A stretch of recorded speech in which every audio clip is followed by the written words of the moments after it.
پانچویں چیز فرمائی، فرمایا وقل رب ارحمہما کما ربیانی صغیرا۔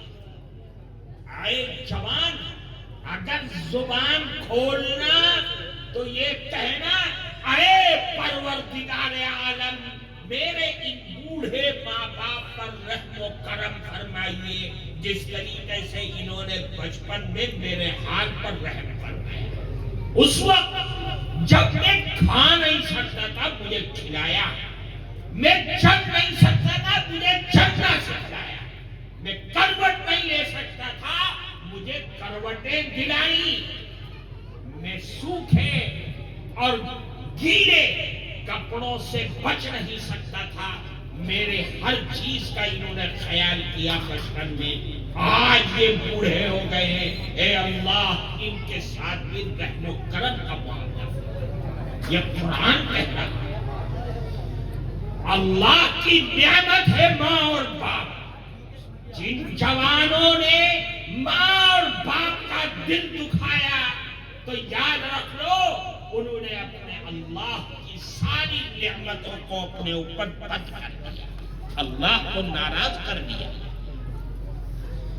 اللہ کے نبی کے پاس ایک صحابی آئے اور عرض کیا کہ اے اللہ کے نبی میں حسن سلوک اور خدمت اور محبت کا معاملہ کرنا چاہتا ہوں، کس کے ساتھ کروں؟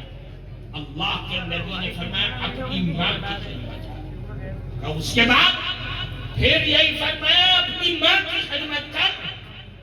پھر اس کے بعد پھر یہی فرمایا اپنی ماں کی خدمت۔ 3 مرتبہ اللہ کے نبی نے ایک ہی بات فرمائی، اپنی ماں کی خدمت کر، اپنی ماں کی خدمت کر، اپنی ماں کی خدمت۔ پھر چوتھی بار میں پوچھا تو پھر فرمایا ثم اباک فادناک ادناک، اپنے باپ کی خدمت کر، باپ نہ ہو تو باپ کا قریبی رشتہ دار چچا تایا اس کی خدمت کر۔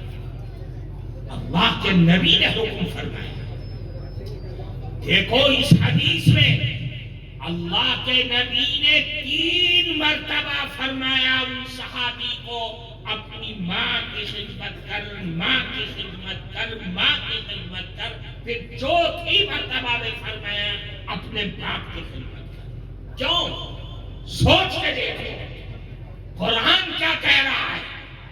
اللہ کے نبی کی اس حدیث پر قرآن کیا کہہ رہا ہے؟ قرآن کہہ رہا ہے دیکھ ماں کے درجے 3 ہیں، ایسے درجے جس کے مثال اور جس کا مقابلہ دنیا کا کوئی مرد نہیں کر سکتا۔ قرآن میں کہا حملتہ امہ کرہا،